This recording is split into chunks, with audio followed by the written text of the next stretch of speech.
I first heard about HIV around 1983 when I was an art student in Liverpool. It was a difficult time in the city at that time because we were still in the shadow of the Toxteth riots. Margaret Thatcher was in power, unemployment was very high, the miners' strike was happening elsewhere in the north of England. They weren't fun days to be a student, really, and I think that was one of the things that got me into politics, really. It made me connect with these subjects. I could see what was happening in the media and didn't like what I was seeing. I could see groups of people being singled out and targeted and vilified, and it made me probably the political person that I am today.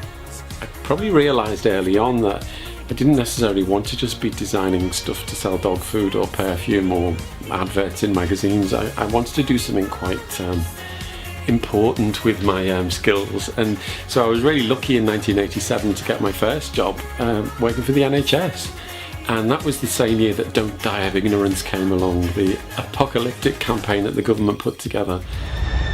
There is now a deadly virus which anyone can catch from sex with an infected person. But you can't always tell if someone is infected. And unless we're all a lot more careful, the people who've died so far will be just the tip of the iceberg. So protect yourself. It's safer if you use a condom. And remember, the more sexual partners, the greater the risk. My task was in Liverpool at that time to take some of the basic information, but to not dilute it, but to remove the drama from it and just give the facts, really. So we devised a campaign called Fight the Fear with the Facts. Seemed like the right name for the campaign. We didn't have a lot of money, but we had a lot of energy and a lot of desire to do the right thing, and we were working with some great people who were involved in the early days of HIV and AIDS campaigning. 1989 was the first year that we started working closely with the local authority. We took a different visual approach with this campaign. The fear was still out there, and we decided that a nicer way of approaching this would be to just soften the message, so to use very soft drawings, illustrations, handwritten stuff. Again, we were kind of wanting to fight the fear with the facts, but visually we were changing the style considerably.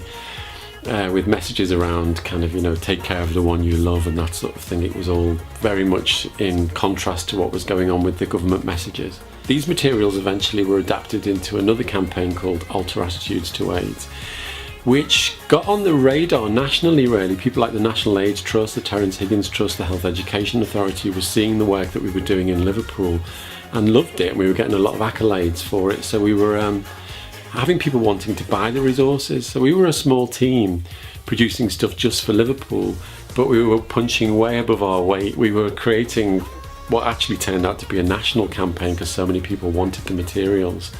So we ended up funding the local resources by selling them nationally. So in 1991 I was asked to design the logo for World AIDS Day. Virginia Bottomley, who was the government health minister at the time, wrote to me and congratulated me on my design, which I begrudgingly accepted, being an avid Labour supporter. In 1992, we came up with the slogan "Love and Passion Still in Fashion," which lasted for quite a while. I'm sure quite a few people remember that. And we were producing resources in multiple languages, multiple formats, things like Braille and signing.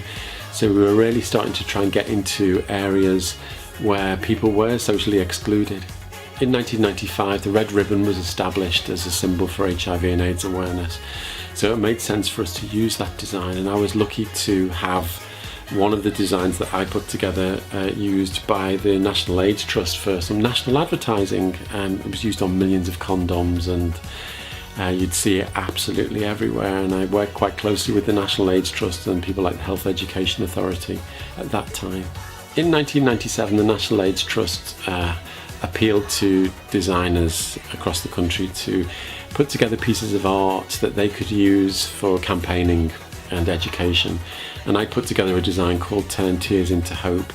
It was a watercolour drawing, which is not my sort of thing really, but I just wanted to try something a bit different, and thankfully I came second in the competition. Peter Blake really liked the design, which was great for me because to be recognised by such an established artist was great, and the design was included in the National Portrait Gallery. Because I'd done such a lot of work around this area, other organisations were starting to come to me to help them with their messages, and in 2001 I think it was, I worked with HIV positive children on a campaign for Bernardo's, which was a really interesting campaign to work on. Again, we didn't have a lot of money and it was only local, but it was a really rewarding campaign to work on, and the designs were really nice. There were postcards and leaflets and exhibitions put out across the city, and the people didn't want to actually be seen because there was so much stigma around, and there probably still is.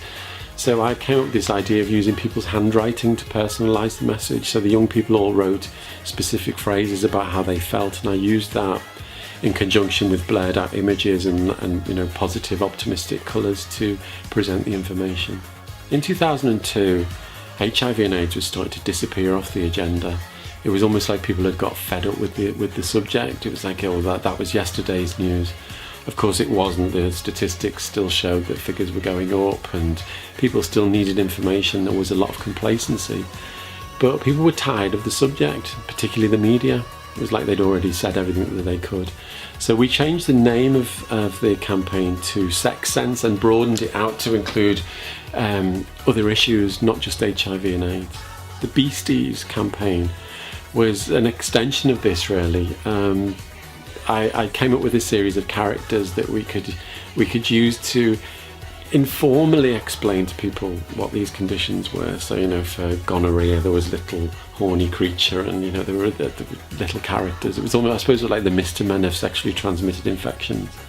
I set up Soft Octopus Design Studio to specialise in the areas that I was familiar with. So I wanted to carry on working with the charity sector, with education, etc. And I've been lucky enough to be able to do that. So it was great around 2012 when Sahir House asked me to take over creative direction for Now+then, because obviously it's an issue that I've been involved with for all of this time, and I had a huge archive of resources that we could tap into to use for the exhibitions.